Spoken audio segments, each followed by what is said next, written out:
नमस्कार, देवभूमि दिन भर देख रहे हैं आप और मैं हूं आपके साथ आशीष प्रमोद गोस्वामी। पीएम मोदी का 3 दिसंबर को उत्तराखंड का जो दौरा है वो तय हो गया है। मदन कौशिक ने इसके बारे में पूरी जानकारी दी है। कौशिक ने कहा है कि पीएम नरेंद्र मोदी अगले सप्ताह देहरादून में एक बड़ी जनसभा को संबोधित करेंगे और निश्चित तौर पर यह पीएम मोदी का चुनावी दौरा होने जा रहा है, जिसमें वो आम जनता को केंद्र सरकार द्वारा चलाई जा रही जन कल्याणकारी योजनाओं से अवगत कराएंगे। आपको बता दें कि इससे पहले प्रधानमंत्री मोदी 2 बार उत्तराखंड आ चुके हैं, लेकिन अब तक प्रधानमंत्री मोदी ने उत्तराखंड में कोई चुनावी रैली नहीं की है। ऐसे में 3 दिसंबर को पीएम नरेंद्र मोदी की देहरादून से एक बड़ी जनसभा होनी है। यह तय है कि इस जनसभा का मुख्य एजेंडा चुनाव है। मोदी जी का कार्यक्रम लगभग तैयार हो गया है। आने वाले सप्ताह में वो कार्यक्रम होगा। मोदी जी का कार्यक्रम लगभग तैयार हो गया है। आने वाले सप्ताह में वो कार्यक्रम होगा। मोदी जी का कार्यक्रम लगभग तैयार हो गया है। देवस्थानम बोर्ड को लेकर सूत्रों के हवाले से एक बड़ी खबर आ रही है। धामी सरकार देवस्थानम बोर्ड पर फैसला ले सकती है। सरकार देवस्थानम भंग करने का ऐलान भी कर सकती है। तीर्थ पुरोहितों के देवस्थानम बोर्ड भंग करने की है मांग। सरकार को हाल ही में अंतरिम रिपोर्ट सौंपी गई थी। इस वक्त की बड़ी और अहम खबर आपको बता दें, उत्तराखंड से जो निकलकर सामने आ रही है, जो देवस्थानम बोर्ड है उसको लेकर सरकार फैसला ले सकती है, उससे खत्म करने का ऐलान भी कर सकती है। बोर्ड को भंग किया जाएगा, जल्दी इस पर आपको सूचना देंगे। हमने उस समय भी कहा था जो भावना है भावना के अनुरूप निर्णय होगा। बोर्ड को भंग किया जाएगा, जल्दी इस पर आपको सूचना देंगे। हमने उस समय भी कहा था जो भावना है भावना के अनुरूप निर्णय होगा। भाजपा चुनाव प्रभारी और सह प्रभारियों का 2 दिवसीय उत्तराखंड दौरा शुरू हो गया है। चुनाव प्रबंधन की 33 समितियों की अलग अलग समूहों में समीक्षा होगी। इसके लिए प्रहलाद जोशी, दुष्यंत कुमार, गौतम, आरपी सिंह, लॉकेट चटर्जी देहरादून पहुंच चुके हैं। गुरुवार को श्रीनगर में संगठन की बैठक होगी। विभिन्न आयाम है, जिसमें से कुछ बैठकें कल सुबह होंगी, कुछ बैठकें अब हुई हैं और इन बैठकों में अलग अलग डिपार्टमेंट के साथ बैठकर मंत्रणा करना, उनके काम में कैसे कैसे काम करना, इसकी जानकारी हम लोग दे रहे हैं और उसकी समीक्षा हम लोग कर रहे हैं। तो आज चुनाव प्रभारी, चुनाव सह प्रभारी लॉकेट चटर्जी, आरपी सिंह जी और प्रहलाद जोशी जी सभी लोग इस बैठक में प्रतिभाग कर रहे हैं। इससे अलग एक बैठक अभी हमारी हुई है और हमारे जो छोटा कोर ग्रुप है उसकी बैठक, यानी कुल मिलाकर चुनाव का क्या हम लोगों ने अभी तक कर रहे हैं, क्या आगे होना है। कल हम श्रीनगर भी एक जो हमारा 3 जिलों की बैठक श्रीनगर में होगी। इससे अलग जो हमारी कोर कमेटी है उसके मेंबरों के साथ अलग अलग बैठक होगी। कुल मिलाकर चुनाव की दृष्टि से सारे कार्यक्रम ये 2 दिन के इस प्रकार से हो रहे हैं। मुख्यमंत्री पुष्कर सिंह धामी ने बुधवार को मुख्यमंत्री वात्सल योजना के तहत मुख्यमंत्री आवास में महिला प्रौद्योगिकी संस्थान देहरादून के 3 छात्राओं को चेक प्रदान किए। मुख्यमंत्री द्वारा कंप्यूटर साइंस और इंजीनियरिंग की 3य वर्ष की छात्रा गरिमा शर्मा को 1,70,950 रुपए का चेक दिया गया। इलेक्ट्रिकल इंजीनियरिंग की 4th वर्ष की छात्रा अलवीना खानम को 56,100 रुपए का चेक प्रदान किया गया।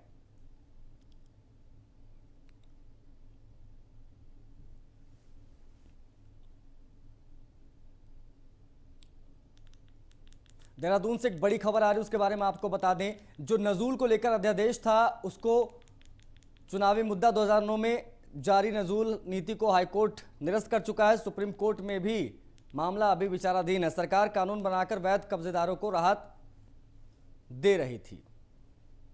अध्यादेश के कई बिंदुओं पर सरकार से जवाब तलब। फ्री होल्ड प्रक्रिया के लिए अध्यादेश सरकार ला रही थी।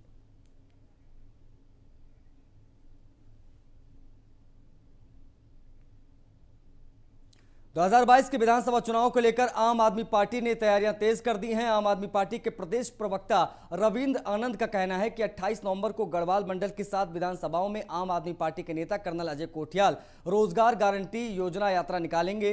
यह यात्रा 28 नवंबर से 4 दिसंबर तक चलेगी। इसमें बद्रीनाथ, थराली, केदारनाथ, कर्णप्रयाग, देवप्रयाग विधानसभा शामिल है। आपको बता दें कि आम आदमी पार्टी ने प्रदेश के 17 विधानसभा सीटों पर चुनाव लड़ने की रणनीति बनाई है। रोजगार यात्रा की अगर हम बात करें तो इसका चतुर्थ चरण 28 नवंबर से 4 दिसंबर तक कर्नल अजय कोठियाल जी की अगुवाई में रहेगा और 7 विधानसभा सीटों पर गढ़वाल रीजन में कर्नल अजय कोठियाल जी इस यात्रा को निकालने का काम करेंगे, जिसमें 28 नवंबर की अगर हम बात करें तो बद्रीनाथ, 29 को थराली, 30 नवंबर को कर्णप्रयाग, 1 दिसंबर को रुद्रप्रयाग, 2 दिसंबर को केदारनाथ, 3 को श्रीनगर और 4 को देवप्रयाग। इन 7 विधानसभा सीटों पर रोजगार गारंटी यात्रा निकाली जाएगी और कहीं ना कहीं जिस प्रकार से पिछली 3 यात्राओं में भी युवाओं का जो हुजूम आम आदमी पार्टी के प्रति उमड़ा है, उसको देखते हुए चतुर्थ चरण की यात्रा निकाली जा रही है और कहीं ना कहीं हम ये कह सकते हैं कि अब युवाओं को ये समझ में आ गया है कि भारतीय जनता पार्टी और कांग्रेस ने उनको लूटने का काम। उधर अल्मोड़ा में आम आदमी पार्टी के प्रदेश उपाध्यक्ष अमित जोशी का टैक्सी चालकों ने मिठाई खिलाकर स्वागत किया। ऑटो टैक्सी चालकों ने कहा है कि आज तक किसी सरकार ने उनसे बात नहीं की। ऑटो चालकों ने सीएम केजरीवाल का आभार व्यक्त किया। बता दें कि सीएम अरविंद केजरीवाल ने अपने हरिद्वार दौरे के दौरान ऑटो टैक्सी चालकों से सीधा संवाद किया था।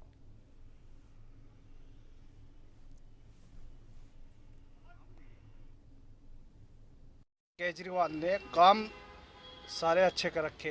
अभी तक जितने भी काम लगे हमें, अस्पताल, शिक्षा, पढ़ाई, ये सारे केजरीवाल ने वादे पूरे करे। हम सोचते हैं कि भाई 100 रुपये लीटर डीजल हो गया, 90 हुआ, खैर 10 रुपये कम हुए। डीजल से हमारे पे बहुत फ़र्क पड़ रहा है इस चीज़ से। अब हम चाहते हैं कि कुछ बदलाव होवे, केजरीवाल आवे, डीजल कम होवे, इन चीज़ों का थोड़ा बहुत हमें बेनिफिट मिले। जैसा भी है केजरीवाल आना चाहिए, अच्छा काम होना चाहिए, बदलाव चाहते हैं हम। तो विधानसभा चुनाव को लेकर बीजेपी कांग्रेस ने माथापच्ची तेज कर दी है। राजधानी में जहां आज उत्तराखंड कांग्रेस की पहली स्क्रीनिंग कमेटी की बैठक हुई और 2022 के चुनाव के टिकट दावेदारों पर मंथन हुआ, वहीं बीजेपी भी चुनावी प्रबंधन समिति के बैठक के जरिए प्रचार अभियान को धार देने में जुट गई। रिपोर्ट देखिए। चाहते हैं कि कुछ बदलाव हो। कांग्रेस में विधानसभा चुनाव को लेकर टिकट आवंटन की प्रक्रिया पर स्क्रीनिंग कमेटी की बुधवार को पहली बैठक हुई। इस बैठक में चुनाव से पहले के कार्यक्रमों पर चर्चा हुई।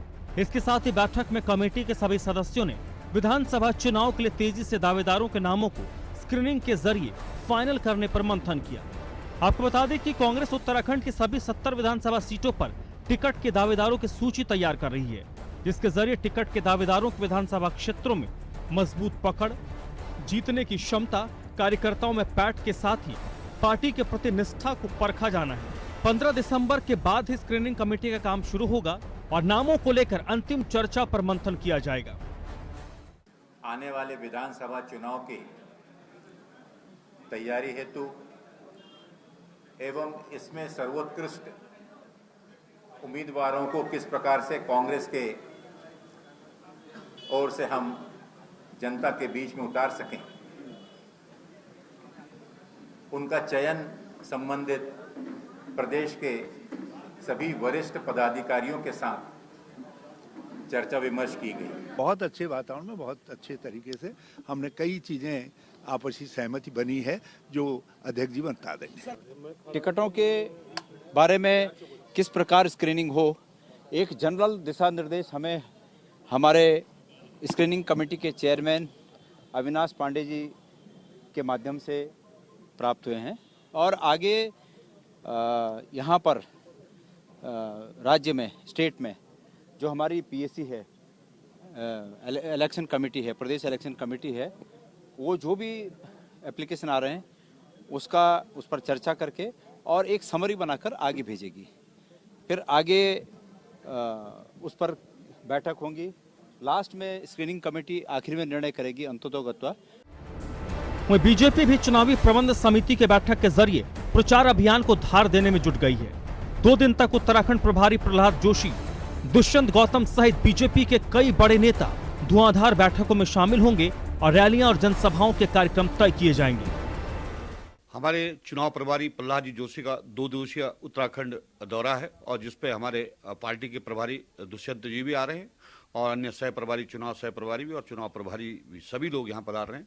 आज 4 बजे से माननीय मुख्यमंत्री जी के आवास पर एक वरिष्ठ पदाधिकारियों की एक बैठक है जिसमें 2022 का आगे का क्या, किस तरह से रोड मैप और क्या कार्यक्रम तय किए जाएंगे सारे। उसके बाद 6 बजे और से लेकर 7:30 बजे तक बीजेपी प्रदेश कार्यालय में चुनाव प्रबंधन से संबंधित जो 33 विभाग बनाए गए हैं उनकी बैठकें और उनमें भी आगे के रोड मैप पर और अब तक क्या किया गया उसकी भी समीक्षा वो करेंगे। इसके अलावा आज शाम को ही हमारे प्रदेश के अध्यक्ष और हमारी जो एक टोली है उच्च स्तरीय वो भी रात में 8:30 से 9 बजे तक उसकी भी बैठक है और कल दिन भर भी बैठकों का क्रम इसी तरह से हमारे पूर्व मुख्यमंत्री और हमारी जो चुनाव घोषणा समिति है, विजय बोगना जी हैं, निशंक जी हैं, हमारी मालाला जयलक्ष्मी शाह जी हैं, इन सभी वरिष्ठ नेताओं की अलग अलग जो कमेटियां बनाई गई इनकी भी बैठकें कल रहने वाली। 22 की जंग के लिए सभी राजनीतिक दलों ने अपनी जहां ताकत झोंक दी है, वहीं कांग्रेस और भाजपा का उत्तराखंड में मंथन शुरू हो गया है। कांग्रेस को स्क्रीनिंग कमेटी से जहां बेहतर, मजबूत और टिकाऊ प्रत्याशियों की दरकार है, वहीं सत्तारूढ़ भाजपा आज से इस बात की समीक्षा कर रही है कि आखिर वो क्या ऐसा करे कि पूर्व में मिले परिणामों को रिपीट कर सके, साथ ही जनता में महंगाई के मुद्दे की भी वो काट ढूंढ सके। कैमरामैन अनूप भट्ट के साथ सुदीप जैन, न्यूज़ 1 इंडिया, देहरादून। गैरसैंण में विधानसभा सत्र को लेकर सरकार पशुपेश की स्थिति में है, यह भी समझने वाली बात होगी कि आखिर ये क्यों हो रहा है। इस रिपोर्ट के जरिए हम आपको दिखाते हैं और समझिए पूरा मामला क्या है।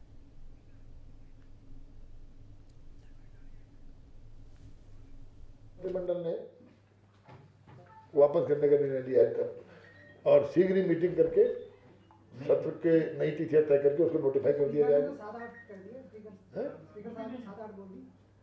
स्पीकर साहब ऐसा अभी मंत्रिमंडल ने कोई निर्णय नहीं लिया। मंत्रिमंडल के निर्णय के बाद स्पीकर साहब को उसके बारे में सूचित कर दिया जाएगा। उन्हें मंत्रिमंडल ने वापस करने का निर्णय लिया है और शीघ्र ही मीटिंग करके सत्र के नई तिथियां तय करके उसको नोटिफाई कर दिया जाएगा। स्पीकर साहब ऐसा अभी मंत्रिमंडल ने कोई निर्णय नहीं लिया। मंत्रिमंडल के निर्णय के बाद स्पीकर साहब को उसके बारे में सूचित कर दिया जाएगा।